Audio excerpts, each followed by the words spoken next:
Lateral 11 está de brancas contra Vukic. Aqui foi uma abertura inglesa. Mas tem que tomar cuidado, né? Se a gente falar que a abertura inglesa, do nada a abertura muda, né? Geralmente tem essas transposições.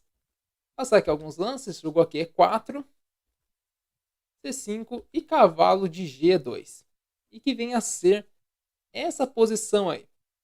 Bom dia pro Eric, bom dia para o Adolfo. E galera, deixa o like, né? Com o pedido do Nelson. Do meu também. E aqui, essa aqui é a formação Botvinnik da abertura inglesa. Quem não conhece o sistema Botvinnik, aqui vai jogar com D3, é um lance típico, e é uma inglesa que eu acho interessante de jogar. Qual que é a ideia dele?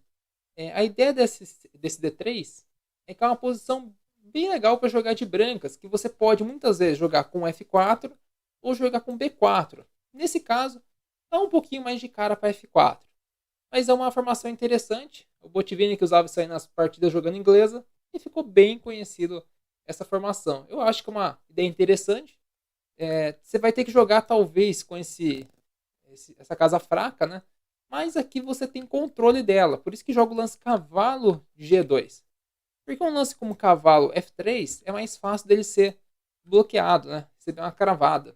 Então, por esse motivo, o cavalo é jogado aqui na casa de E2 e não F3. E também para permitir um F4 futuramente. Parece estranho o cavalo em E2, né, para quem não está acostumado, mas nessa formação costuma ser o lance típico, tá certo? Bom dia aí pro Alexandre, valeu. E bacana, Newton, bem legal esse livro, eu recomendo demais para vocês. Eu uso bastante ele aqui nas aulas também.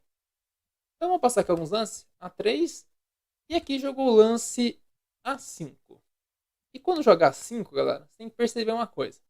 Foi um avanço um pouco precoce aí do jogador das pretas. Porque a 5, parece que ele estava com receio de receber o lance B4, não sei. É uma sensação.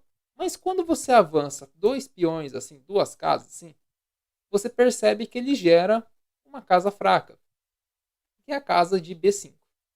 Então, essa casa provavelmente vai ser explorada pelo nosso cavalo de C3. Aqui, roque, D6, D3, né? Completando aí a formação Botvinnik, né? Da inglesa. E o cavalo E8. Por que cavalo E8, né? Um lance estranho, né? Quando a gente olha esse cavalo voltando. Mas quem acompanhou os vídeos que eu mandei no grupo, né? Mandei alguns vídeos da ideias de ganhando posto avançado com o cavalo e tudo mais. O cavalo geralmente ele volta para a primeira fileira para chegar numa quinta fileira. Então aqui ele tem um plano aqui na posição que poderia ser esse aqui, ó. Aí os dois cavalos estão chegando aqui na casa de D4.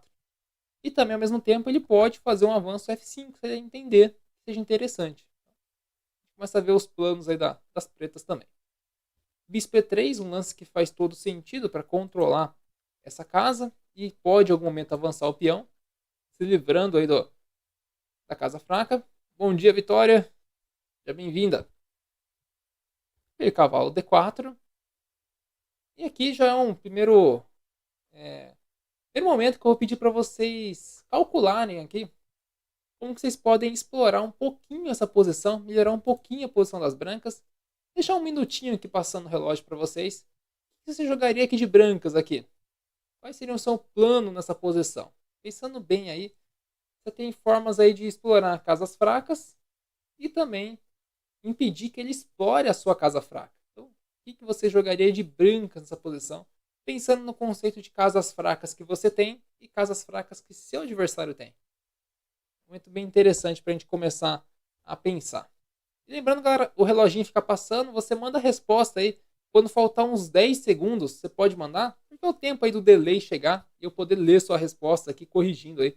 Se tá certo, se tá errado, te dando parabéns ou vendo por que não foi a melhor resposta.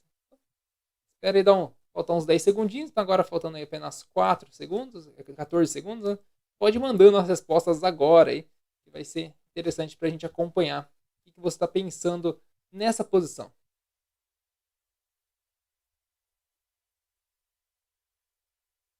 Vamos ver o que acontece. O xadrez filosofia fala que não é para tomar o cavalo. Aqui a gente tem que pensar da seguinte forma, galera. Eu quero fazer cavalo B5. Opa, João, hoje, excepcionalmente hoje, a aula vai até às 11 horas, tá? Geralmente eu vou até 11h20. Porém, hoje eu vou precisar terminar um pouquinho mais cedo, tá? Vamos dar uma analisada. Cavalo B5 é realmente um posto avançado. Cavalo D5 não é um posto avançado por conta do avanço do peão aqui. Então, temos um posto avançado aqui, mas aqui em D5 não. Então, aqui a ideia, eu quero pegar a casa D5. E aqui muitas vezes o jogador tem uma ideia de se deve trocar ou não o bispo, né? Só que tem que levar em consideração uma coisa aqui. Se eu não trocar o bispo aqui pelo cavalo, tem que levar em consideração que esse cavalo aqui é muito forte. E se você não levar isso em consideração, ele vai fazer cavalo C7, cavalo E6, e você nunca mais vai tirar um cavalo daqui de D4. Então, quando você joga esse tipo de posição tipo da sistema Botvinnik, você tem que saber que isso pode acontecer. Então, deixa eu ver aqui os comentários. Galera mandando aqui. Cavalo G4 não tem como aí na posição. Deixa eu ver o que mais que vem aqui. Bom dia, Ivan. Seja bem-vindo. Cavalo F4. Aqui cavalo F4 é interessante, mas você não tem uma casa forte pro cavalo. D5 não é uma casa forte por causa de E6. Então, aqui o que ele fez na posição? É aquela posição que a gente vai trabalhar sobre bispo contra cavalo. Esse cavalo dele é tão bom, se não melhor que o nosso bispo. Então aqui faz sentido essa troca. Por quê? Ele não vai tomar de bispo, senão a gente vai tomar de cavalo. Esse peão vai ficar com uma dificuldade. E depois que o peão captura, você vai perceber que o bispo dele, que era um bispo bom, ficou ruim. E agora, cavalo B5. E essa que é a ideia da posição. Opa, bom dia, Humberto. Seja bem-vindo. Exatamente o lance que o Thiago falou. O Matheus também, bispo por cavalo e cavalo B5. Esse lance, galera, pode parecer estranho, mas o que acontece? Você conseguiu, ao mesmo tempo, acabar com o seu ponto fraco e aproveitar o ponto fraco do adversário. Então, parece que é ruim, porque você abre mão do bispo bom, e realmente o bispo de casas pretas é o bispo bom, mas você está com um cavalo lá em B5, que é um monstro na posição. E aqui, jogou o lance dama B6, né? Com a ideia de proteger o peão. Não faz sentido um lance como E5, né? Que vai gerar outra casa fraca.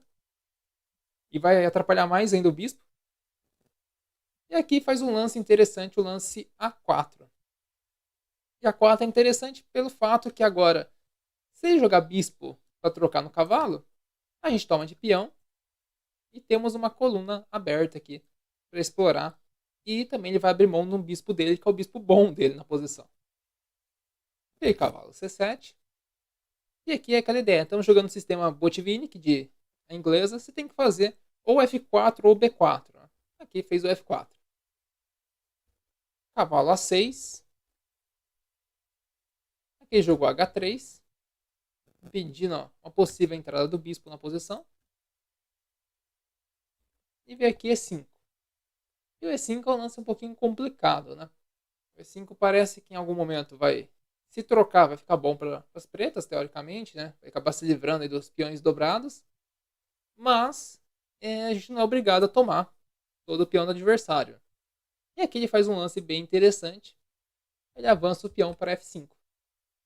Ganhando espaço. E se captura, peão captura, o nosso bispo, que era um bispo teoricamente ruim, ele vai entrar em jogo. E aqui bispo H6.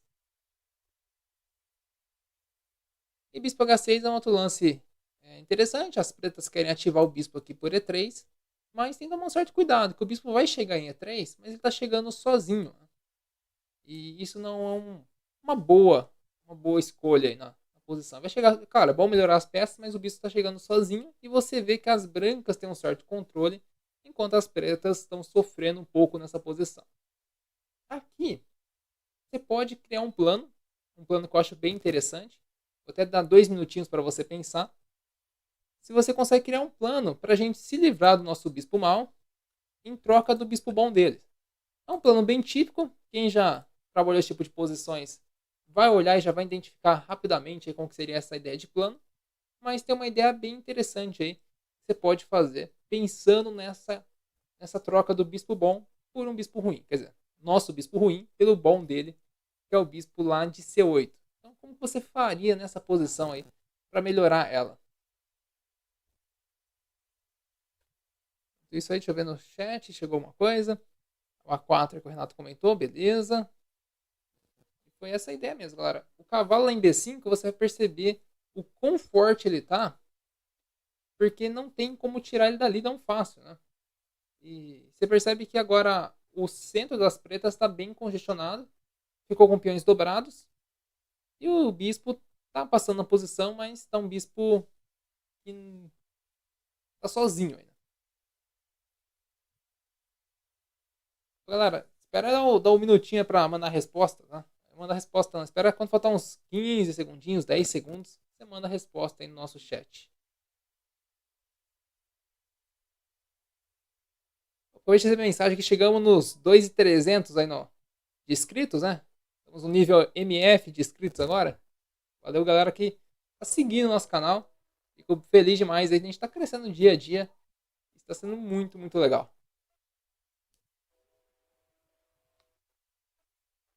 Vamos ver essa posição aí.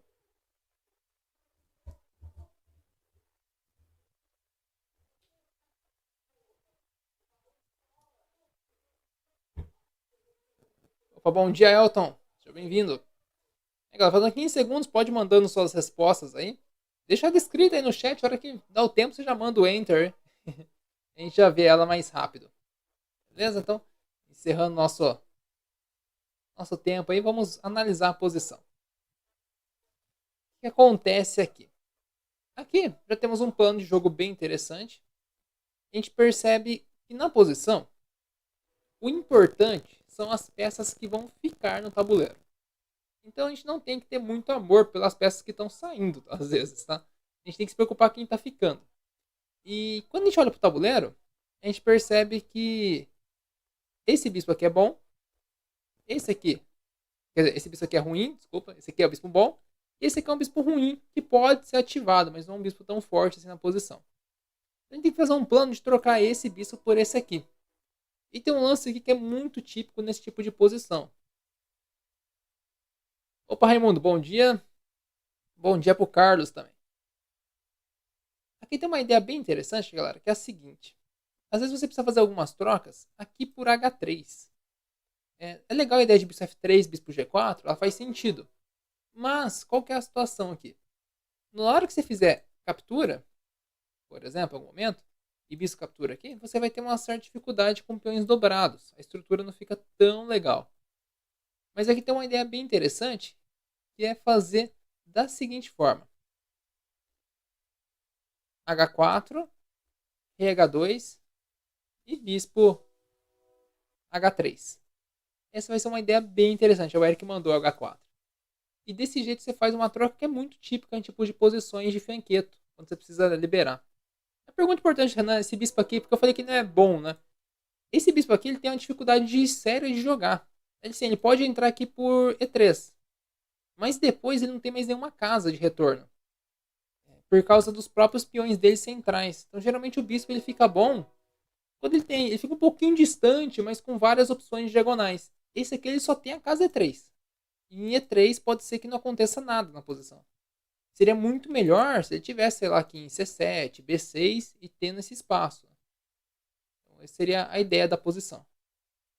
Aqui jogou H4, bispo D7, rei H2, cavalo C5 e agora bispo H3. Uma ideia bem típica aí de troca do bispo mal por um bispo bom.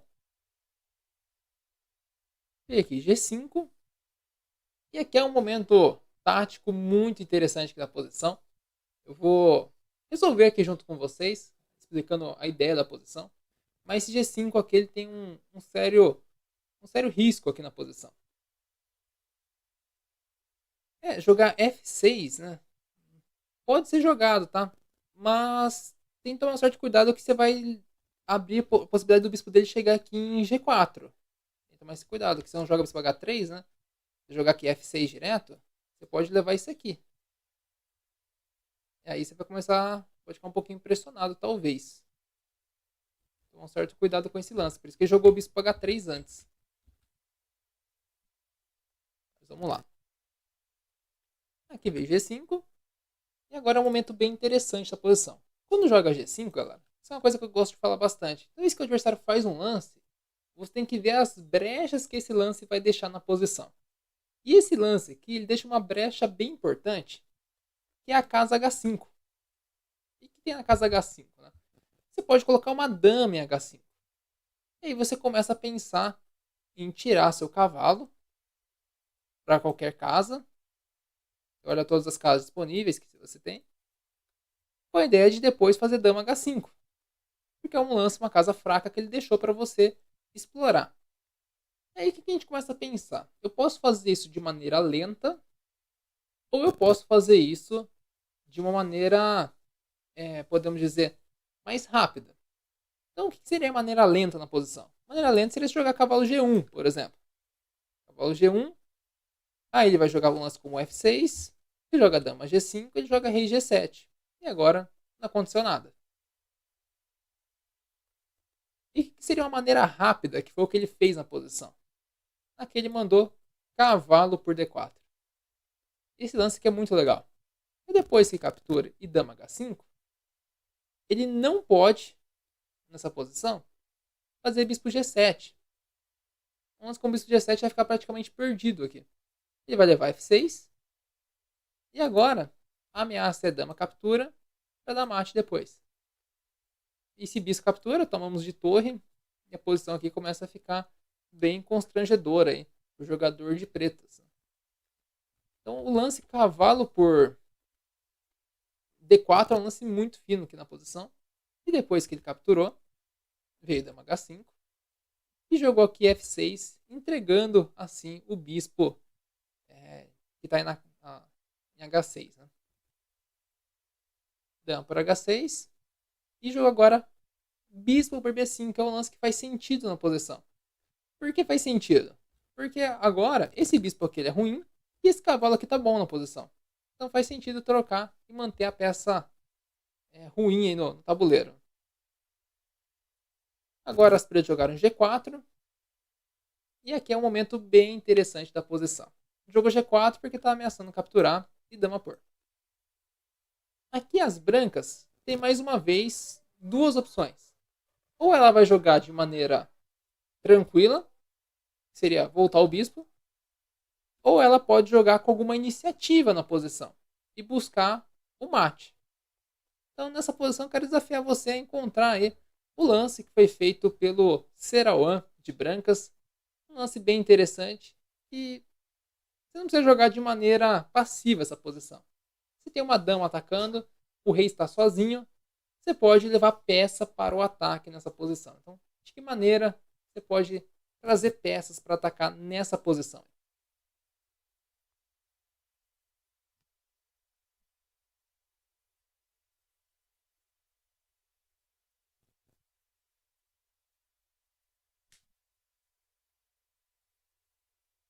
Você está acompanhando aí? Não esquece de deixar nosso like na nossa transmissão. Estamos aí com quase 50 pessoas. E estamos com 32 likes. Dá aquela força pra gente. Deixa o like um pouquinho. Se não gostar, no finalzinho você vai tirar ele daí, tá? Mas deixa no começo aí, só pra dar aquela força aí. Então, faltando 10 segundinhos, pode mandar nas respostas, galera. O que vocês fariam aí pra levar peça para um ataque nessa posição? Sem medo de deixar o bispo no ar.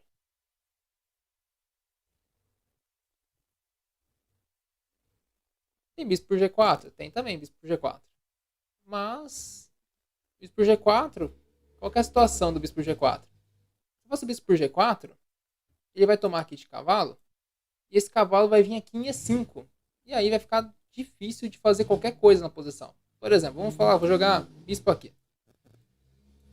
cavalo E5, e agora esse cavalo controla tudo aqui. Não deixa a torre entrar, não deixa que as coisas acontecerem. A dama pode fazer defesas por aqui e fica difícil. Então aqui o lance, galera, é o que vocês mandaram aí. Torre F4, é o lance do Newton, do Eric, Pablo, Rafael, Paulo também. E torre F4 é um lance interessante. Por quê? Depois de G por H3, torre G4, rei F7, torre G7, rei E8 e dama por H7. E agora a posição é muito interessante. Porque aqui, se ameaça jogar o lance, vamos supor que faça um lance qualquer aqui, só passar a vez. Ameaça jogar aqui torre C7. E agora eu tô ameaçando da mate aqui, imparável em E7. Vai ter que entregar a dama, né? Então essa é a situação. Então aqui na posição, jogou rei D8. E aqui é um outro momento bem interessante você encontrar o lance que dá a vitória pro jogador de brancas, tá? Vou deixar mais um minutinho para você pensar que agora a posição tá quase concreta aí. Tem que imaginar o que te atrapalha para dar o mate e você imaginar como que você tira as peças do lugar. Então tem um de desvio bem interessante nessa posição. E um abraço aí pra galera do Sou do Xadrez aí, de Recife, né? Abraço pessoal do Recife que tá acompanhando nossa live. Fico muito feliz que vocês estão assistindo nosso conteúdo.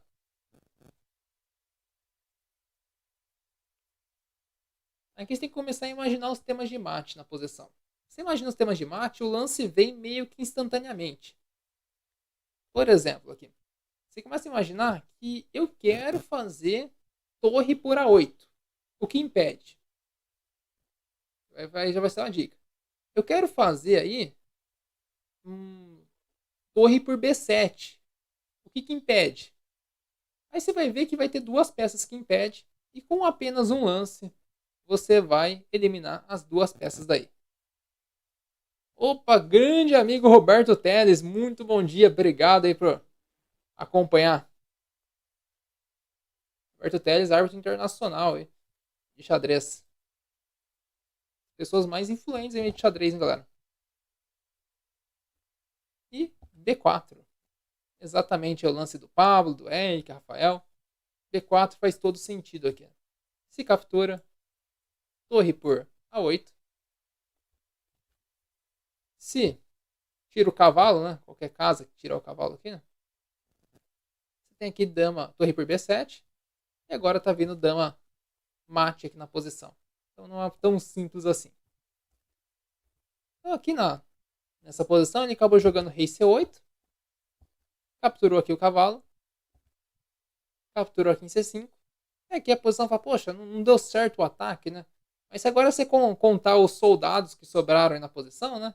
Nós temos aí 3, 4, 5, 6, 7 peões. Nosso adversário tem 3, 6 peões. Mas temos 2 peões passados, 2 peças na sétima. E aqui jogou H5 e decidiu abandonar o jogador de pretas.